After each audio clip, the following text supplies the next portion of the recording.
오늘 밤은 전국이 대체로 흐린 가운데 강원 영동 중북부 지역과 호남 서해안 지역에는 비나 눈이 오겠습니다. 내일은 전국 대부분 지방이 대체로 맑겠지만 호남 서해안에는 새벽까지 비나 눈이 이어지겠습니다. 밤사이 비나 눈이 도로에 얼어붙을 수 있어 교통안전에 주의가 필요합니다. 내일 아침 기온은 서울이 영하 6도 등 전국이 영하 10도에서 영상 2도로 오늘보다 6도에서 9도가량 낮겠습니다. 서울지방의 현재 기온은 1.7도입니다. KBS 제1라디오 6시 뉴스를 마칩니다. 아나운서 최동석이었습니다. KBS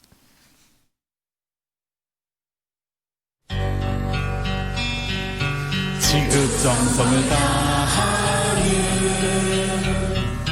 국민의 방송 KBS 김용민 라이브 김용민 라이브 2부 문 열었습니다. 잠깐 인터뷰로 이어가겠습니다. 더불어민주당을 비롯한 4더하기1 협의체가 마련한 고위공직자범죄수사처 공수처 법안이 국회에 제출됐습니다. 자, 그런데 이 법안을 보고 대검찰청이 공식적으로 반발하고 나섰습니다. 윤석열 총장 체제가 출범한 이후 공수처법에 대한 공개 반발은 이번이 처음인데요. 대체로 무엇 때문에 이렇게 공개 반발하고 있는 것인지 짚어보겠습니다. 법무부 산하 법무검찰개혁위원인 김용민 변호사 나오셨습니다. 어서 오십시오. 네, 안녕하세요. 자, 2019년이 저물고 있는데 올해만큼 이 사법개혁 또 검찰개혁 이슈가 국민들의 집중적인 관심을 받은 때가 있었나 하는 생각이 듭니다. 맞습니다. 어떻게 보면 불행한 시대였죠. 네. 자, 그래요.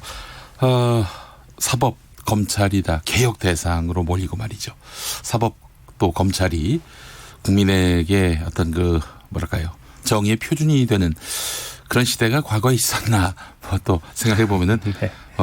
그려지지 않습니다만은 하여간 참 도마 위에 많이 올랐던 한 해였습니다. 네. 자, 일단 검찰이 뭐 때문에 이렇게 반발하고 있는 건지요? 네, 일단 지금 공수처법 최종안에 들어간 내용들 때문에 반발을 하고 있는 것인데요. 네네. 공수처법 최종안에 기존과 달리 뭐가 들어가는지만 먼저 좀 말씀을 드려보면요. 네네. 그래 주시죠. 일단 청와대가 공수처의 업무에 개입할 수 없다라는 규정을 신설을 한 게 들어가 있고요. 네네네. 그리고 뭐 중요한 거 말씀드리자면 수사처 검사의 자격 요건 같은 것들을 좀 명확하게 했다. 그래서 네. 뭐 5년 이상의 재판 수사 업무 경험이 있는 변호사들 중에서 뽑을 수 있도록 이런 규정들을 만들었다는 것이고요. 네네. 제일 중요한 게 이제 통보 의무입니다. 수사기관에서 네. 수사를 하다가 공수처 수사 대상이 되는 어떤 범죄 사실을 인지했다라고 하면 공수처에 즉시 통보를 하도록 하는 규정을 신설을 하겠다라는 것인데요. 그러면은 이제 검찰이 수사하다가 공수처로 넘어가는 겁니까? 네, 맞습니다. 그럴 가능성이 높아지는 것이죠. 네. 일단 통보를 하는 것이고 네. 예, 이런 것들이 있고 그다음에 이제 불기소를 했을 때 공수처에서 불기소를 했을 때 대검의 관련 혐의 사실을 이첩하는 어떤 이런 규정들 이런 것들이 이제 신설되는 것으로 수정안이 올라갔습니다. 네, 네. 알겠습니다. 자, 그런 와중에 검찰은 뭐가 문제라는 거예요? 가장 큰 문제라고 지적하는 것이 바로 통보 의무인 것이죠. 그러면 자기들이 수사하다가 네. 이 문제점이 파악되면 고위공직자의 문제점이 파악되면 우리가 그냥 수사할게 왜 그걸 통보하는데 뭐 이런 겁니까? 뭐 사실은 그런 얘기일 수도 있고요. 이쪽에서 지금 주장하는 논리는 뭐냐라고 하면 공수처에 통보하면 그게 정치권 더 정확히는 청와대와 여당에게 그런 정보가 수사 기밀이 다 유출돼서 실제 수사는 안 하고 정보만 다 빼가는 것 아니냐. 네네. 공수처를 그렇게 활용하는 것 아니냐라는 네. 논거를 대고 있거든요. 네네. 물론 이건 말도 안 되는 주장입니다. 네. 자, 알겠습니다. 자, 대검찰청의 이런 반발에 대해서 일단 뭐 김용민 변호사께서는 이건 뭐 터무니없는 반발이다라고 말씀을 하셨는데 대검이 공수처법에 대해서 반대 입장을 낸 건 이번이 처음 아닙니까? 네, 사실 그렇죠. 네, 과거에 윤석열 총장도 총장 이제 후보자로 거론됐을 때 뭐 자기는 검경 수사권 조정에 대해서는 좀 이견이 있지만 공수처법은 뭐 어쩔 수 없는 걸로 인지한다 이랬는데 입장이 달라진 것 같아요. 네, 그때까지만 해도 국회의 의사결정, 입법결정을 존중하겠다. 네. 라고 해서 공수처법에 대해서 큰 이의가 없는 것처럼 얘기를 했었습니다. 네. 그리고 최근까지도 별다른 얘기가 없었다가 이제 법이 통과될 직전 목전에 오니까 갑자기 반대 입장을 매우 강하게 내는데 네. 그 반대 입장을 내는 근거로서 수정안에 대해서 문제 제기를 하면서 이제 원안에 대해서는 네. 별 불만이 없지만은 이 수정안은 이거는 용납 못한다. 네, 이겁니까? 그러면서 공수처 전체에 대한 반대를 하는 모양새를 취하고 있는 것이죠. 원래 반대했는데 네. 수정안이 하나의 계기가 돼서 네. 반대하고 싶었던 원래 마음을 표출한 것은 아닌지 이렇게 보시는 분도 있더라고요. 저도 그럴 수 있지 않을까 생각합니다. 네. 울고 싶은 사람 뺨 때려준 거죠. 그래도 원한대로 갔다면은 또 가만히 계셨을지도 의문이고 네. 윤석열 검찰총장이 경로했다 이런 보도가 나오고 있습니다. 정말인가요? 글쎄요, 저도 보도만 봤는데 실제 그런 격앙된 반응을 보였을 가능성은 있다라고 생각됩니다.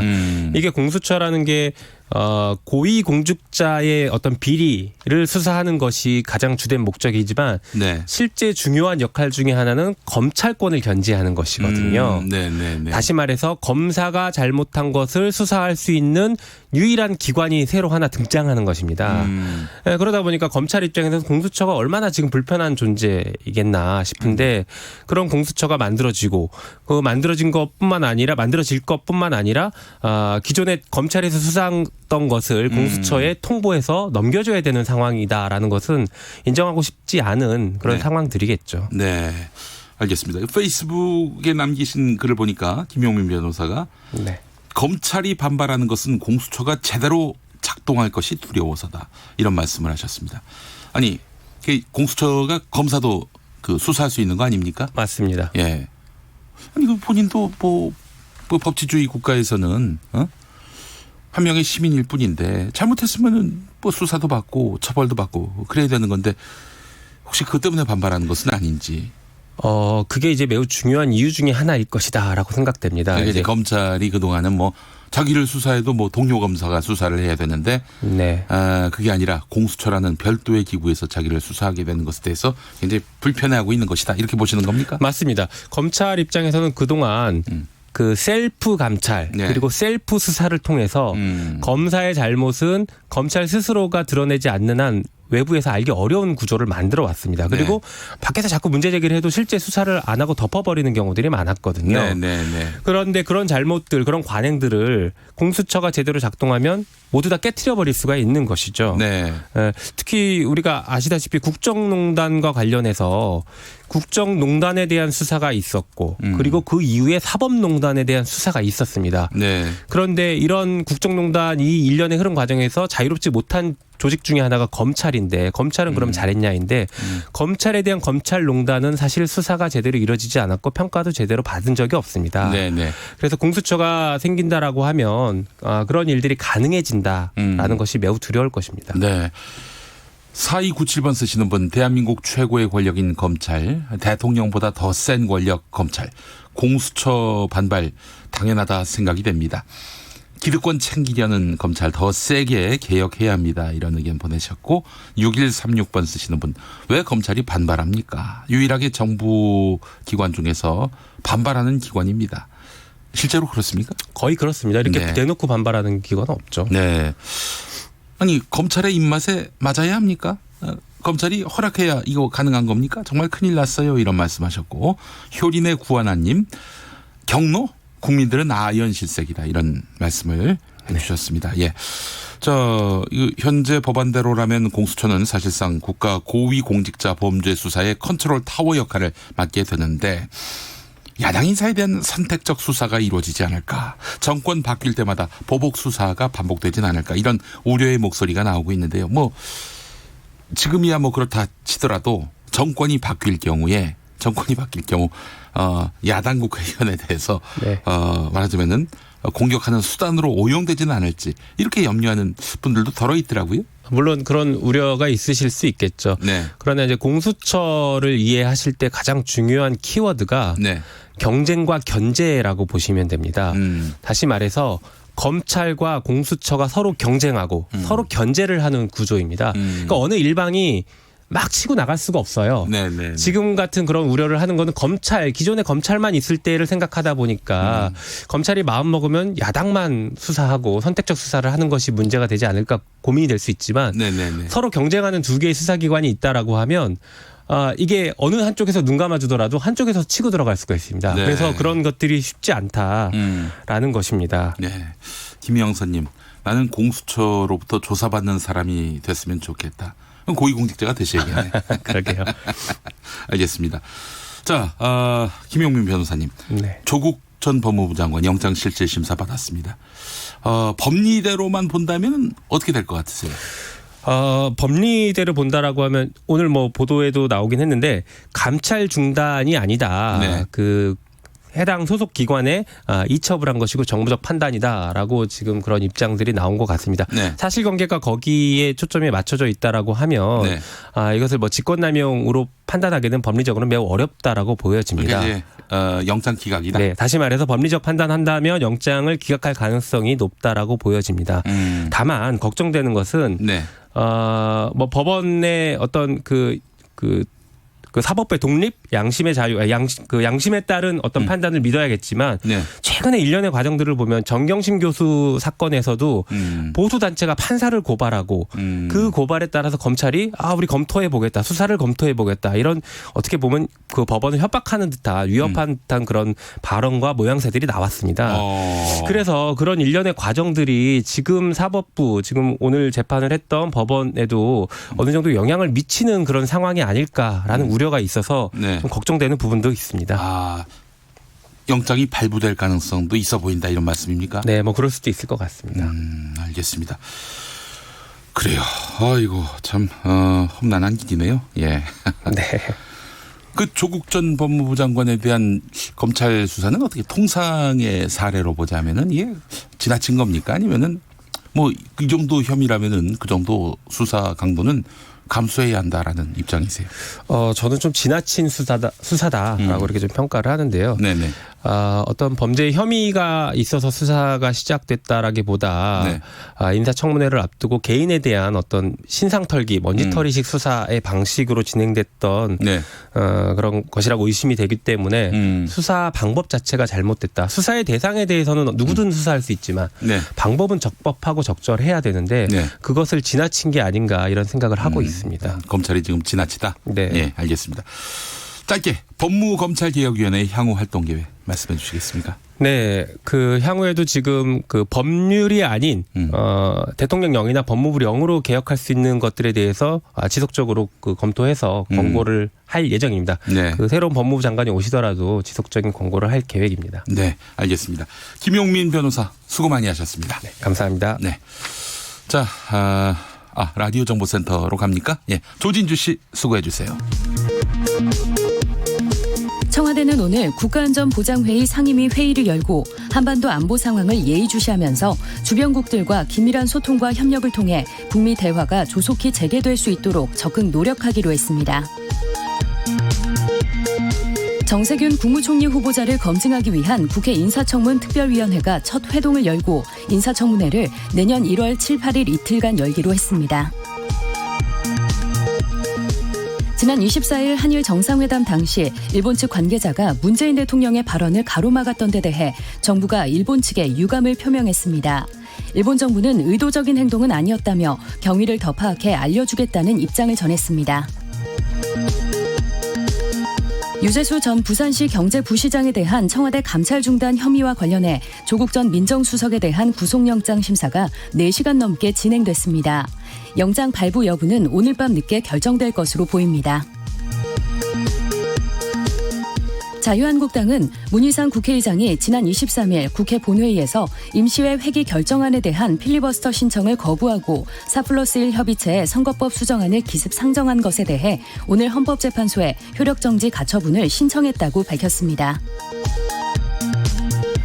더불어민주당 박용진 의원은 국회에서 지역 학부모와 함께 기자회견을 열고 올해 전국 1,020개 사립유치원에서 4,419건의 비위가 적발됐다며 유치원 3법을 연내 처리하자고 촉구했습니다.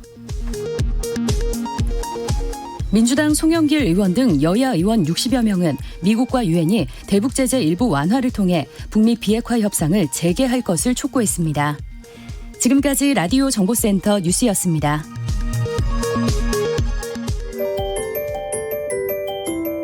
김용민 라이브.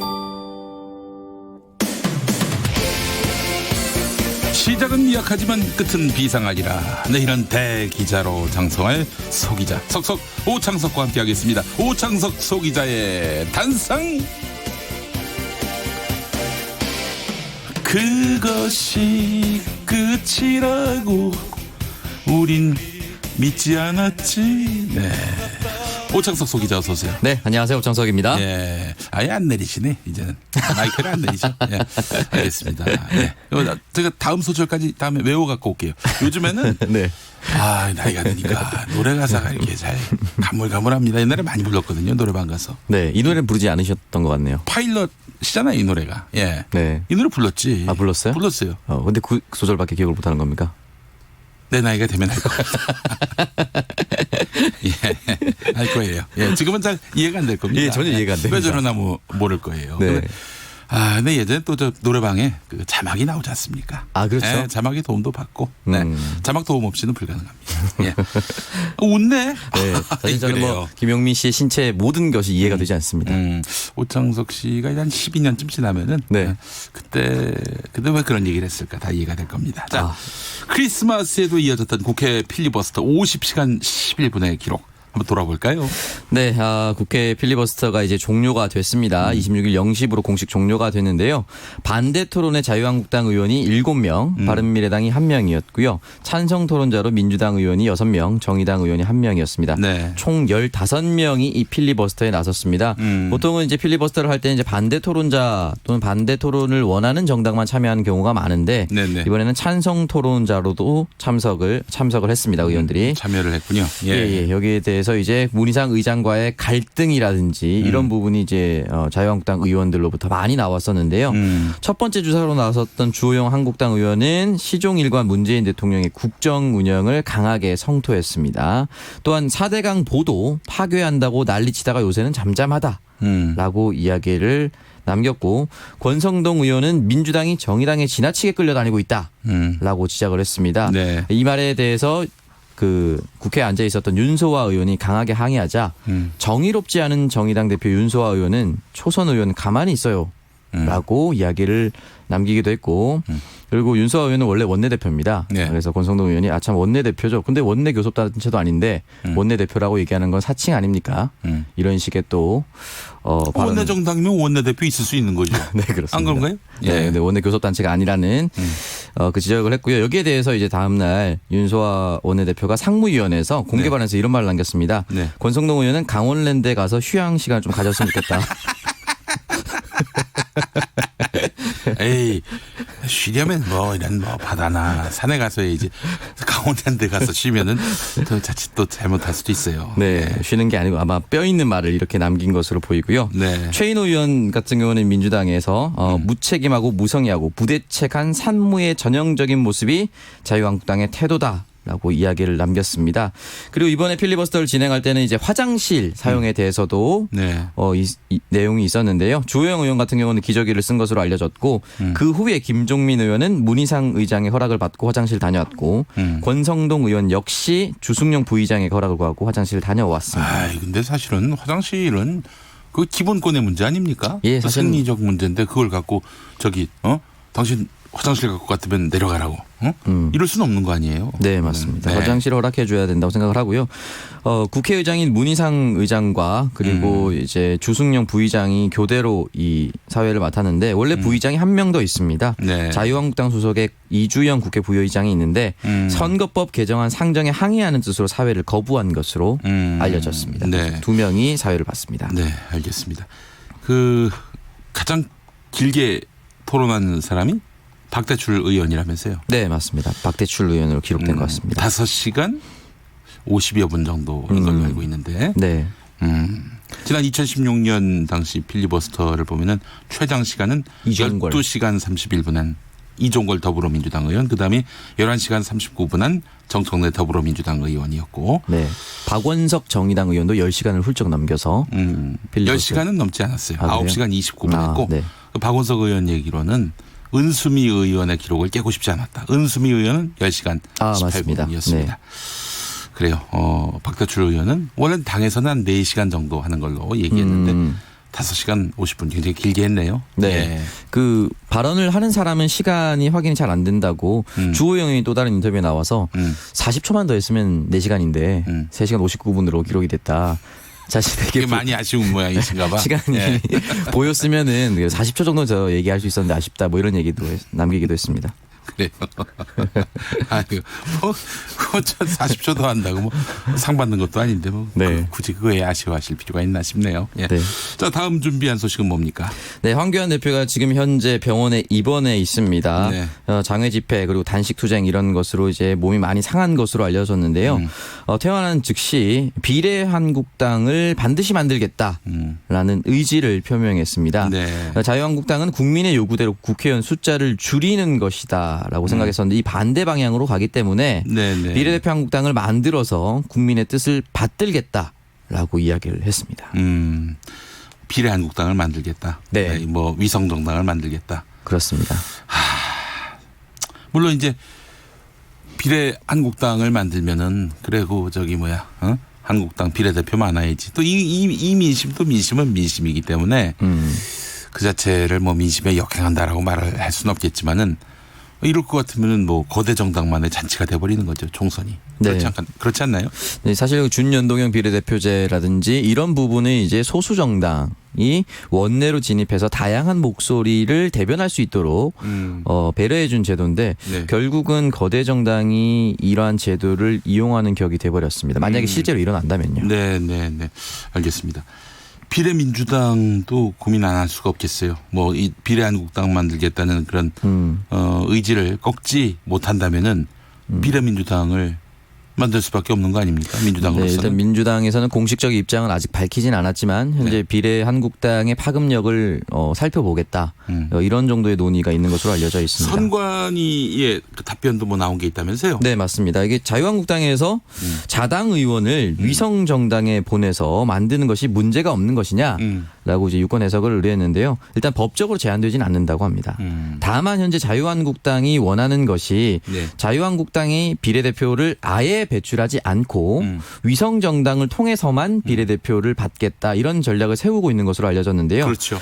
그렇게 된다면 현재 자유한국당이 원내 2당이기 때문에 2번을 받지 않습니까? 네네. 2번을 받을 수 있도록 지금 제3당보다 바른미래당이 28석인데 이 28석보다 많은 30명 정도를 위성정당으로 보내고 여기에서만 비례대표 의원을 받겠다. 네. 이런 의견을 내기도 했습니다. 그러면은 28석보다 많기 때문에 일단은 3번으로 올라서고 자유한국당이 2번에서 내지 않으면 2번을 받을 수 있는 거 아니냐. 네. 뭐 이런 논리를 한 것처럼 보이는데요. 선관위에서는 일단은 원내 2당이 2번을 받고 2번이 후보를 내지 않으면 2번이 사라지고 그냥 3번부터 시작이 된다라는 해석을 내놓았습니다. 아, 그러면은 이런 전략도 쓸 수 있겠네요.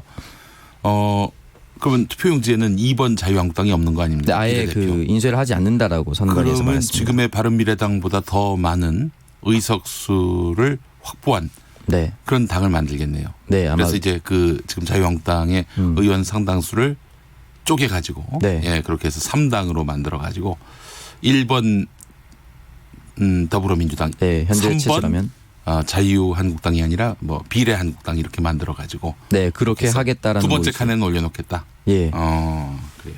현재 이제 그렇게 할 예정이라고 하는데요.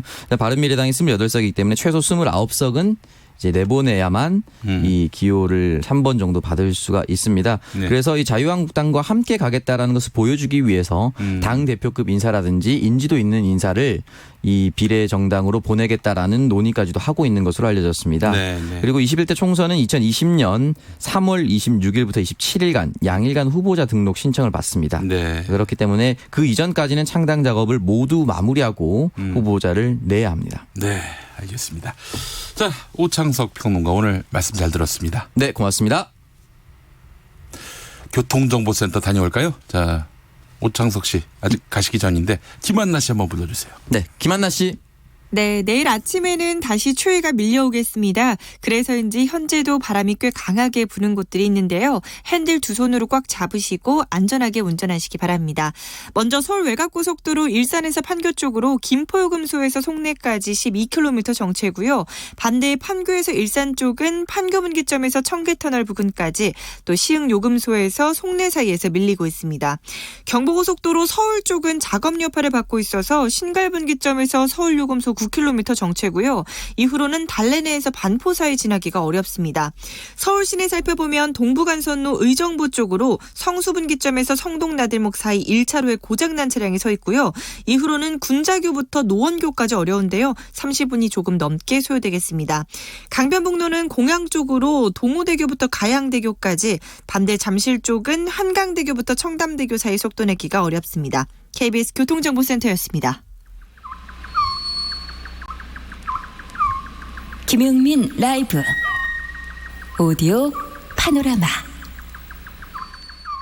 12월 23일 문희상 국회의장이 선거제도 개편안을 상정하자 단상 앞에 모인 자유한국당 의원들.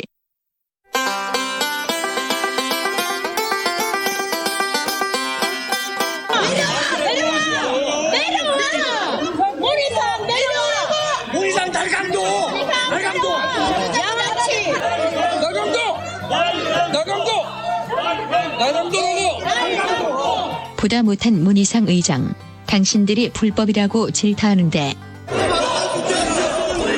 이게 불법이에요. 이게 불법이라고. 에? 여러분이 하시는 게 다 불법이야. 불법의 현장이야. 대기 결정의 이건 이게 의회주의요? 옆에서 시비를 거는 자유한국당 소속 이주영 부의장에게는 내려가라고 호통. 아이, 내려가세요. 법이 없는데 부의장님 내려가 주세요. 법이 없는 걸 가지고 내려가 주세요. 그걸 내가 불법이라고 세 번째 얘기합니다. 단상에서 내려가 주세요. 이미 자유한국당은 문희상 의장을 공격 포인트로 삼은 터. 문희상 국회의장 참으로 추해했습니다. 의장의 권위도 위신도 팽개치고 좌파의 충견 노릇 충실하게 했습니다. 김종민 의원이 잠깐 화장실을 다녀오자 자유한국당 권성동 의원, 문희상 의장을 공격하는데 권성동 의원. 졸지 말고 잘 앉아 계세요. 의원들 발언 잘 듣고.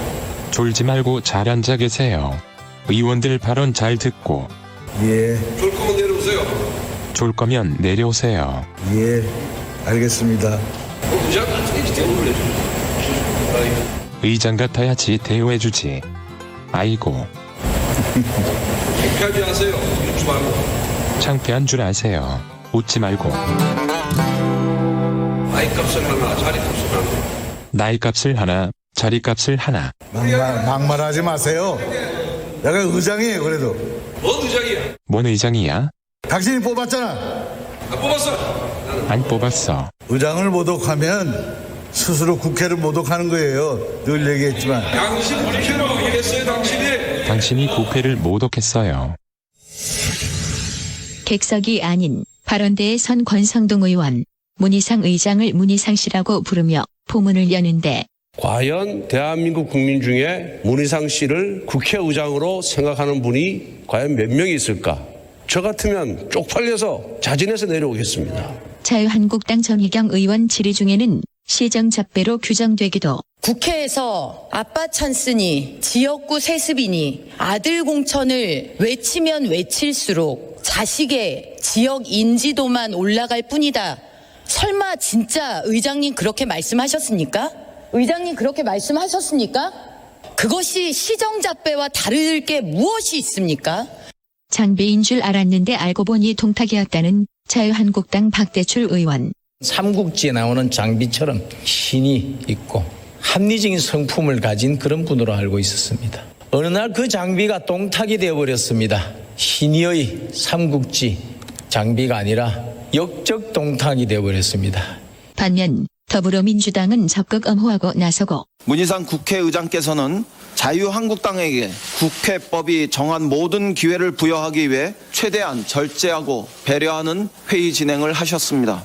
그런 국회의장께 자유한국당은 차마 입에 담기도 어려운 치졸한 인신공격을 퍼부었습니다. 동탁, 양아치, 시정잡배 등등 별 비난을 다 들은 문희상 의장. 하지만 이 말까지는 안 들었는데 바로 돼지. 올 연초 나경원 전 원내대표 등 여야 원내대표와의 만남에서 그 야당의 요구에 돼지해를 만나서 돼지에 맞으셔서 안 되지가 아니라 돼지 야당의 요구에 대해서는 그렇게 돼지 자꾸 하지 마세요. 돼지 자꾸 하지 마세요. 돼지고기 소비 촉진 운동에서 이 한번 망가져도 돼지 문제에 관해서 돼지가 앞장서야 되지. 돼지 문제에 관해서 돼지가 앞장서야 되지.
네, 오디오 파노라마 후에 들으신 노래는 서태지와 아이들의 마지막 축제였습니다.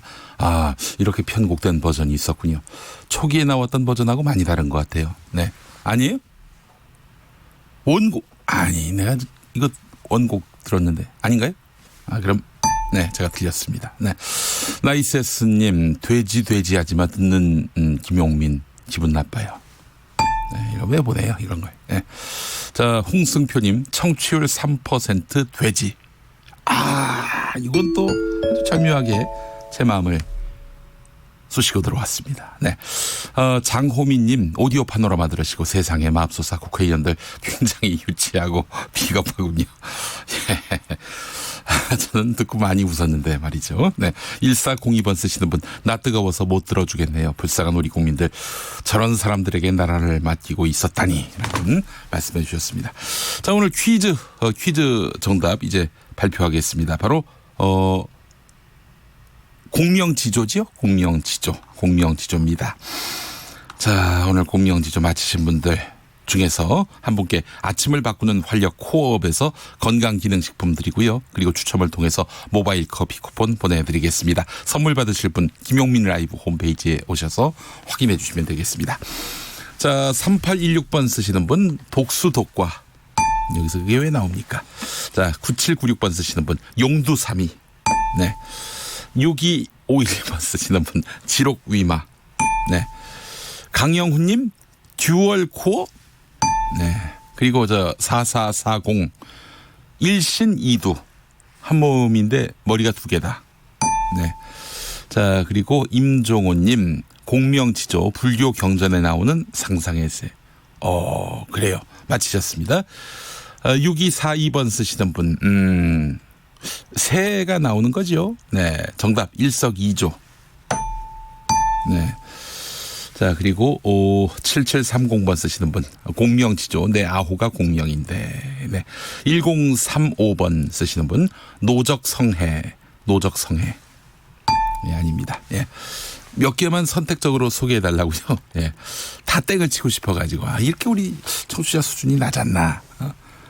정말 탄식하는 마음으로 다 읽어드리고 싶은데 2459번 두사부일체.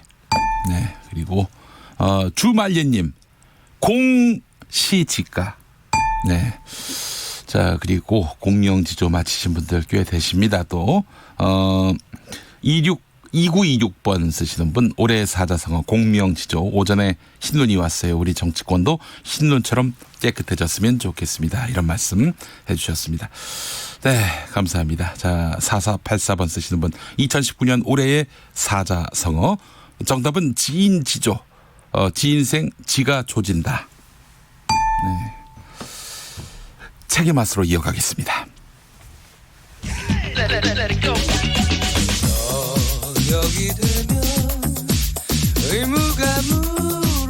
김용민 라이브를 듣고 계시죠? 처음에 만난 그 느낌 그 설레임을 찾는다면 우리가 느낀 실증은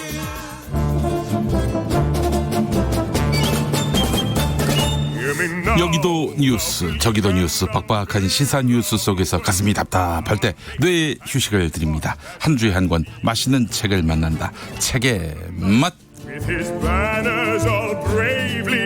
정선태 국민대학교 글로벌 인문지역 대학장 어서 오십시오. 네, 안녕하세요. 네, 김갑수 문화평론가는 일정이 있다고 그러는데 혹시 뭐 영장 실질 심사 받고 대기 중인 건 아니겠죠? 설마. 네, 그래요. 자, 오늘 그래서 정선태 교수님만 모셨습니다. 우리 교수님 저기 얼마 전에 중국을 다녀오셨어요. 네, 예. 네, 우리 학생들과 함께 대한민국 임시정부의 뿌리를 찾아서 기획 아래 상하이, 자싱, 하이엔, 항저우 다녀왔는데 특히 백범 김군 선생의 피난지를 따라서 쭉 둘러보고 왔습니다. 네.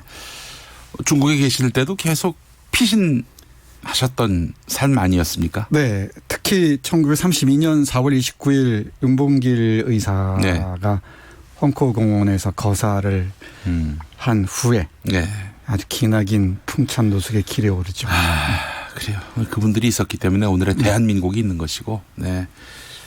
그런 마음을 가져야 됩니다. 채무감이 있어야 돼요. 그럼요. 예. 자, 책의 맛 오늘 올해의 마지막 시간입니다. 작년에 이어서 올해까지 교수님과 한 해의 마무리를 함께하게 됐어요. 네. 감사드리고요. 자, 또 한 해가 저물고 있는데 다사다난 이런 말 또 쓰면 식상합니다. 식상합니다. 예. 거의 폭사폭난했던 그런 한 해가 아니었나 싶은데요. 예. 자, 하여간 올해 참 마무리를 해야 되는 그런 의미에서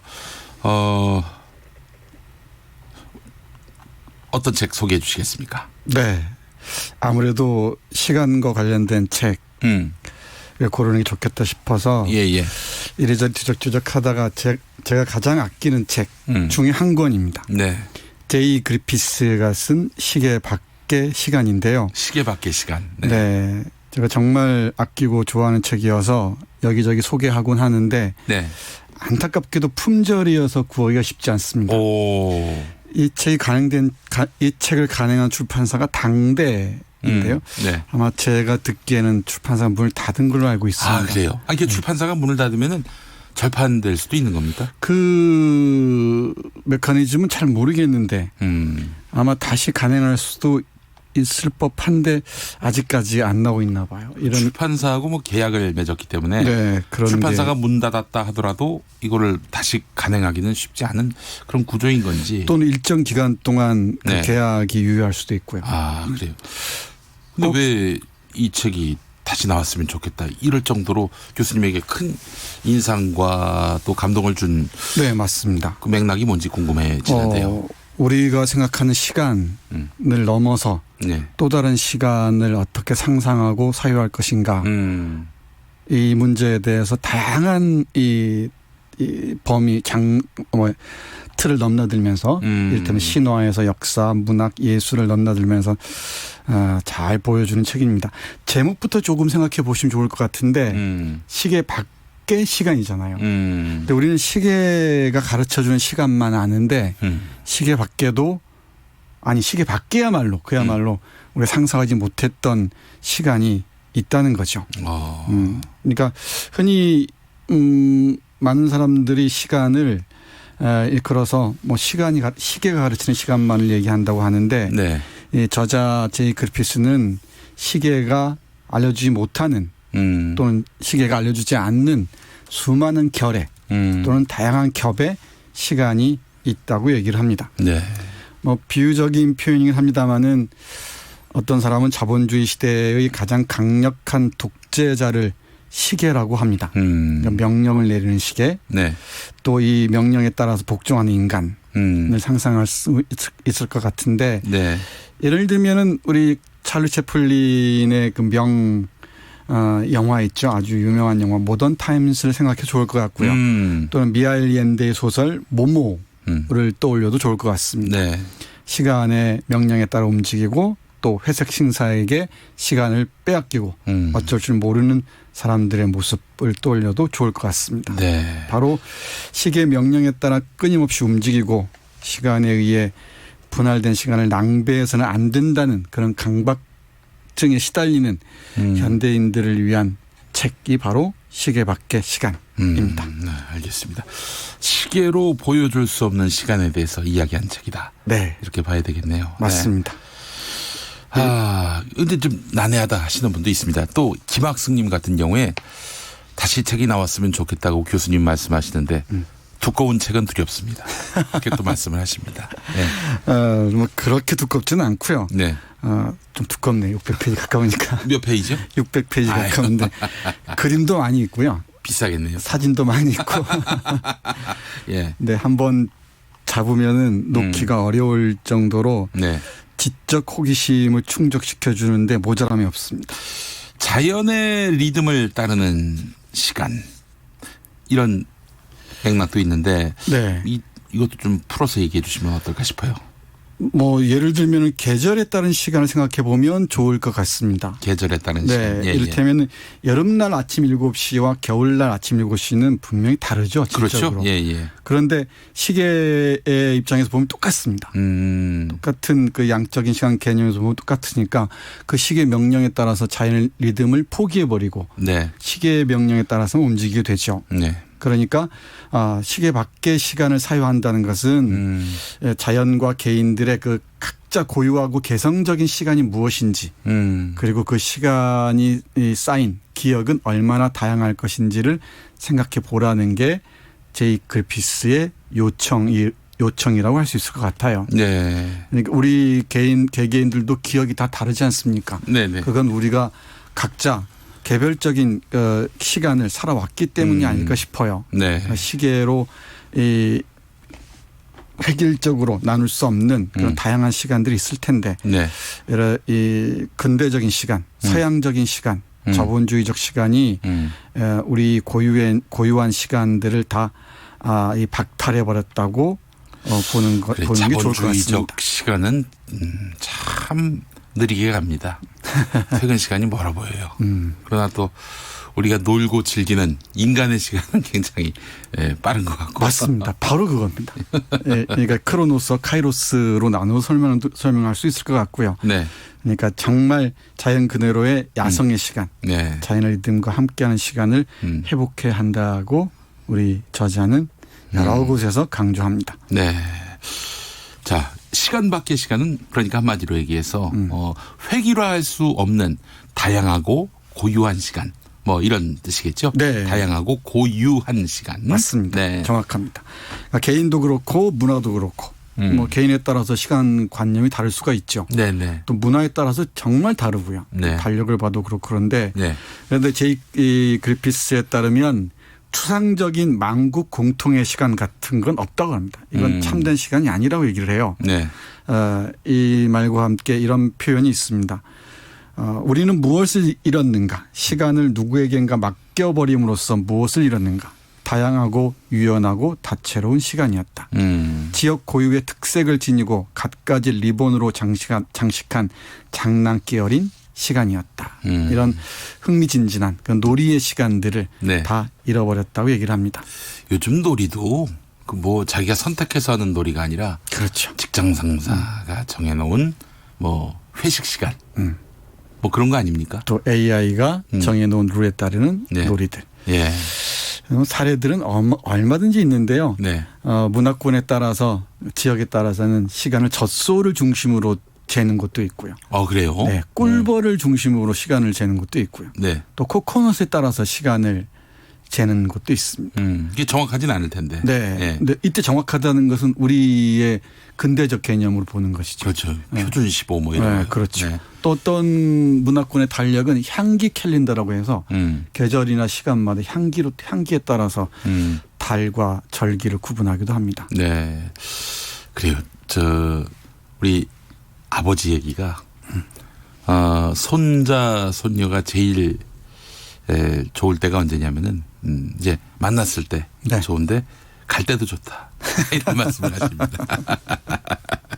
자, 우리 또 박할노래님은 회사 사장이 되면 월급날이 너무 빨리 다가오는 것 같아요. 이런 말씀하셨습니다.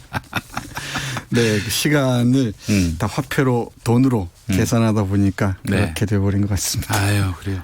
예전에 참 농부분들 보면은 그 시간의 그 길이가 굉장히 길지 않습니까? 씨 뿌릴 때, 거둘 때. 네. 그때만 사실 시간이 중요했지 그 나머지 시간은 굉장히 넉넉하고 또한 풍요롭게 누리고 즐겼던 것 같아요. 맞아요. 네. 우리는 물질적으로 대단히 풍요롭다고 얘기를 하는데 네. 또 그렇게 자연스럽게 여기기도 하죠. 네. 오히려 시간에는 왜 이렇게 쫓기는지 왜 이렇게 가난한지 모르겠어요. 예전에 제가 무슨 일을 하다가 하여튼 우리 농사일 하시는 분들하고 만나서 대화를 나눌 기회가 있었는데 네. 농한기 때는 정말 이게 농부가 정말 봄, 여름, 가을 정말 고생하거든요. 그렇죠. 그런데 또 겨울에는 한없이 늘어져서 네. 그렇게 또 인생을 또 즐기는 그런 맛이 있다고 말씀하시더라고요. 네, 그게 자연의 리듬과 함께하는 삶이라고 얘기할 수 있겠죠. 우리나라의 지금 현대인들, 특히 자본주의의 시간 속에 놓여 있는 현대인들 같은 경우에는 뭐 이 자본주의가 설정한 시간에 맞춰서 그 스케줄에 맞춰서 돌아가야 하니 뭐 그런 경우도 있었지 않습니까? 새벽 2시에 회식 마치고 퇴근해서 6시에 출근하는 네, 그런 직장을 다니다가 이제 사표를 던진 한 달인가 2달 만에 사표를 던진 사람 중에 김어준 씨라고 그런 분도 계세요. 대기업 들어가가지고. 예. 자, 이 책에서 기억할 만한 문장이 있다면 좀 소개해 주시겠습니까? 네, 아주 많이 있는데요. 네. 특히 아이들의 시간을 약탈한 시스템에 대한 비판은 아주 통렬하고요. 제가 가장 강력하게 추천하고 싶은 문장이 바로 이겁니다. 계절에 따라 변하고 축제의 날들로 가득 찬 우연적이고 예측할 수 없는 시간이 사라져버렸다. 이제 시간은 침대 밖으로 내몰림을 당해 공포와 두려움에 떨었다. 편의성에 맞추어지고 식민지화하였다. 측량되고 평평하게 다듬어졌다. 사유화되고 울타리가 둘러쳐졌다. 계산되고 계측되었다. 사고 팔리게 되었다. 저 태양시계에 따라 늘어났다 줄어든 시간과 계절에 따라 빛깔을 바꾸는 나날은 사라지고 그 자리에 똑같은 넓이와 똑같은 길이에 감시당하는 시간의 세월이 들어섰다. 보셨듯이 대단히 시적인 문장입니다. 네. 대단히 시적인 문장으로 전체를 서술하고 있고요. 그러면서도 근대적 시간의 폭력성에 대한 비판은 대단히 통렬합니다.